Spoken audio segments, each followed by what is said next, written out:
कपिलेश्वर महादेव मंदिर परिसर में रामकथा के 7 महाशिवरात्रि के मौके पर आयोजित किया जा रहे हैं कई कार्यक्रम। मधुबनी जिले के रईका प्रखंड स्थित प्रसिद्ध शिव मंदिर में से एक बाबा कपिलेश्वर मंदिर परिसर में लगातार कई दिनों से कथा वाचिका देवी चंद्रकला अयोध्या के द्वारा कहे जाने वाले रामकथा में हजारों की संख्या में उपस्थित श्रोता झूमते और नाचते रहे। अपने रामकथा के शानदार समापन के बाद कथा वाचिका देवी चंद्रकला ने प्रेस के सामने अयोध्या और मिथिला का अटूट रिश्ते को लेकर चर्चा करते हुए प्रभु श्री राम एवं किशोरी जी के रिश्ते को याद कर काफी खुश नजर आए। वहीं 2 वर्षों से यहां आने के अनुभव को बताते हुए आयोजक समिति के द्वारा शानदार आयोजन को लेकर तारीफ करते हुए बताया है कि मैं अपने को बहुत ही सौभाग्यशाली समझती हूं कि राम जी के यहां से किशोरी जी के धरती पर आकर रामकथा कहने का सौभाग्य प्राप्त हो रहा है। लगातार अब उपेक्षा का दंश झेल रहे कपिल मुनि और विश्वामित्र द्वारा प्रथम पूजित यहाँ के शिवलिंग जो झारखंड स्थित बाबा देवघर और रामेश्वर से भी प्राचीन माना जाता है, इसको देखकर स्थानीय लोगों को रहा नहीं गया तो इन लोगों ने स्वयं वीरा उठाते हुए वर्ष 2000 से बाबा कपिलेश्वर ट्रस्ट के माध्यम से सालों भर श्रावणी कायद यात्रा को लेकर व्यवस्था एवं मेला आयोजन से लेकर देवोत्थान के समय आयोजित मेला, नरकनी बारन चतुर्दशी के दिन आयोजित मेला हो या शिवरात्रि के मौके पर आयोजित विभिन्न कार्यक्रम का शानदार आयोजन को लेकर आज से 23 वर्ष पूर्व यानी कि वर्ष 2000 में वीरा बाबा कपिलेश्वर ट्रस्ट के सदस्यों द्वारा शिवरात्रि के मौके पर लगातार विभिन्न तरह का कार्यक्रम आयोजित किया जाता रहा है। इस वर्ष के शिवरात्रि के अवसर पर आयोजित कार्यक्रम को लेकर सर्वप्रथम कलश शोभा यात्रा से प्रारंभ होकर शिवरात्रि के ठीक एक दिन पूर्व रामकथा के विश्राम के बाद अगले दिन यानी कि शिवरात्रि की रात आयोजित सांस्कृतिक कार्यक्रम का उद्घाटन बिहार प्रदेश के उद्योग मंत्री शमीर महासेठ करेंगे। वहीं heart beat dance group Bengal के द्वारा प्रस्तुत सांस्कृतिक कार्यक्रम में शीने कलाकार माहिरा सिंह, कवि शेखर झा, गायक मोहन कुमार पटना, नीलोफर सबनम महाराष्ट्र, आलोकानंद बंगाल, प्रमीला दोष भोजपुरी एक्टर अपना जलवा का जादू बिखरेंगे तो बिहार के मशहूर नृत्य बैंड भी अपना जलवा बिखेरेंगे। वहीं शिवरात्रि के एक दिन बाद देवा थापा के नेतृत्व में दंगल प्रतियोगिता में देश विदेश के नामी पहलवानों का दंगल आयोजित किया जाना है। इन सभी कार्यक्रम के सफल आयोजन के लिए बाबा कपिलेश्वर ट्रस्ट के 31 सदस्यों के द्वारा स्वयं का फंड से तैयारी किया जाता है, फिर स्थानीय लोगों के द्वारा बढ़ चढ़कर सहयोग राशि देने का सिलसिला सा चल पड़ता है। ऐसे ही एक दाता में से एक हैं अरुण राय, भावी मेयर प्रत्याशी। इनके द्वारा रामकथा वाचिका को दिए जाने वाली दक्षिणा सहित अन्य तरह की सहयोग राशि ट्रस्ट कमेटी सहित सदस्यों को उपलब्ध कराई गई।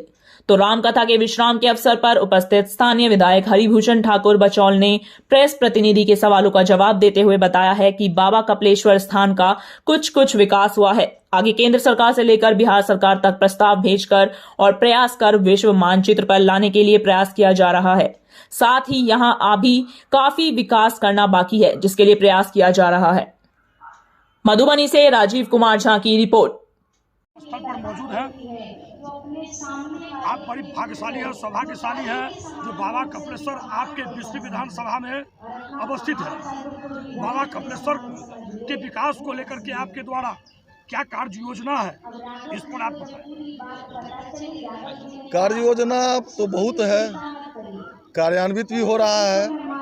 हम सभी जानते हैं कि किस तरह से देश और राज्य 2 साल विश्व स्तरीय महामारी में चला गया। अब काम प्रारंभ हुआ है। पहले भी कपिलेश्वर महोत्सव पिछली बार से शुरू हुआ है और यहाँ के लोग और सांस्कृतिक उत्थान और सांस्कृतिक राष्ट्रवाद में हम लोग लगे हुए हैं और इसमें कुछ आध्यात्मिक जगह है। यहाँ अपने सोचने से ज़्यादा इस जगह की कृपा से ही बहुत कुछ होगा और हम लगे हुए हैं। बहुत जल्द राज्य और राष्ट्र के मानचित्र पर आएगा जगह।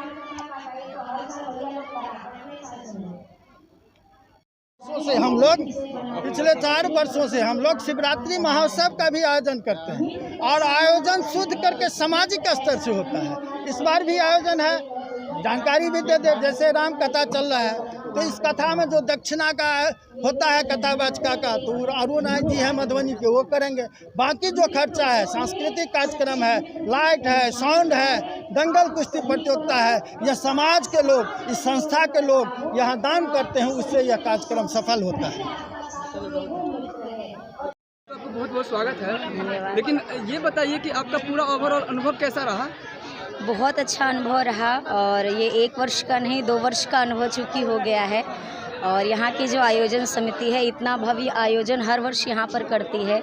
और ज़्यादा आनंद हमें इसलिए भी आया क्योंकि हम अपने अयोध्या धाम से मिथिला में आए हैं। एक अटूट रिश्ता है, एक अलग ही कनेक्शन है यहाँ और वहाँ में। तो ये मैं अपना सौभाग्य समझती हूँ कि राम जी की कथा को लेकर किशोरी जी की जन्मभूमि पे आना एक बहुत बड़े सौभाग्य की बात है जी। आप किस गुरुकुल से आई हैं? मेरे गुरुदेव का नाम है पंचरसाचार्य श्री स्वामी राम हर्षर दास जी महाराज। अब वो साकेत धाम में वास कर रहे हैं। बाकी ऐसा इस चीज़ की कोई ऐसी पढ़ाई मैंने विशेषतः नहीं की है, क्योंकि मुझे जहाँ तक लगता है ये चीज़ ठाकुर जी जिस पर कृपा करे वो कर लेता है। बाकी पढ़ाई यहाँ पे काम नहीं आती है, तो बस उन्हीं की कृपा है। कितने समय से आप राम कथा कहती आ रही हैं? ये 12 वर्षों का मेरा अनुभव है। ठाकुर जी की कृपा से 12 वर्ष हो गए हैं ये कथा गाते हुए लगातार। और यहाँ पर आपको मिथिला के लोगों का कितना प्यार और स्नेह मिल रहा है? बहुत ज़्यादा स्नेह है, चूँकि मेरे गुरुदेव भगवान का भी यहाँ से बहुत एक अटूट रिश्ता है। वो किशोरी जी को अपनी बहन मानते हैं, तो उस नाते से अब हमारा रिश्ता और ज़्यादा गहरा हो जाता है। तो बहुत एक अलग आनंद। और यहाँ आके तो मैंने हिंदी से ज़्यादा जहाँ तक मैथिल भजन गाए हैं तो एक बहुत आनंद लगता है यहाँ पर आकर। बहुत अच्छा अनुभव रहा। आप अपना परिचय दे दीजिए। मैं चंद्रकला हूँ, श्री अयोध्या धाम से यहाँ पर 9 दिवसीय श्री राम कथा लेकर आई थी।